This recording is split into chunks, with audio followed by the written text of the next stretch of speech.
Alors je reviens sur la question de la francophonie. Pour moi, la francophonie, c'est un univers extrêmement large qui englobe différentes moutures de la langue française. Et la question de savoir quelles en sont les limites. C'est toute la question de l'empire du français. Alors certains voudraient limiter cet empire, en disant « ça, c'est pas du français, etc. » Mais toute la question qui a sous-tendu mon travail depuis près de 40 ans dans le domaine linguistique, c'est justement de montrer que les frontières entre ce qui est français et ce qui n'est pas français sont extrêmement floues. Si on demande à quelqu'un comme ça dans la rue, est-ce que l'anglais et le français c'est une seule et même langue?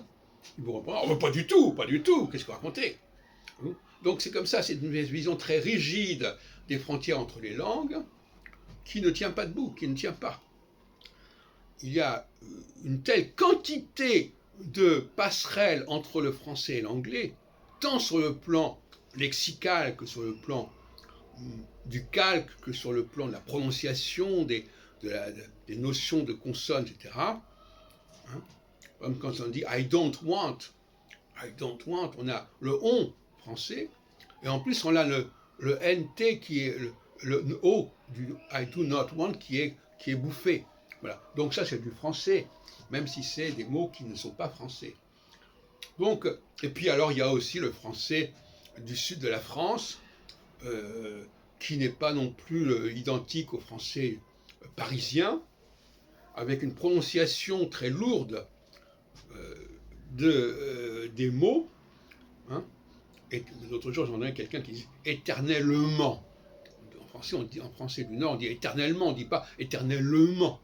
Mais par exemple, donc, il y a une variété du français dans lequel j'englobe aussi bien le français du Nord, la langue d'Oil, que le français du Sud, la langue d'Oc, enfin c'est une façon de parler, mais enfin géographiquement on se comprend, et aussi bien l'anglais que l'arabe à la limite, pourquoi pas, ou même que le parler africain et le créole, etc.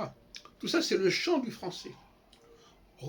À vouloir à tout prix que l'anglais soit un champ à part entière, c'est une aberration totale.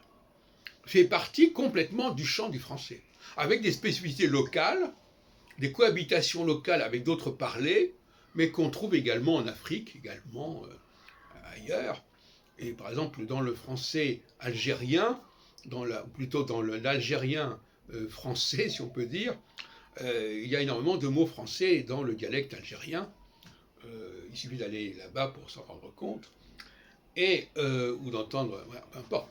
Et donc, je suis pour rétablir cette notion de l'empire du français dans toute sa spécificité, dans toutes ses particularités, et d'englober l'anglais, ce qui permet de dédramatiser la question des gens qui parlent anglais, de l'anglais comme langue dominante, etc., comme si c'était une langue différente du français. Non, c'est une forme du français. Et par conséquent, que l'anglais se soit imposé au niveau mondial, c'est tout au bénéfice du français. Ça englobe, ça renforce l'empire du français, ni plus ni moins.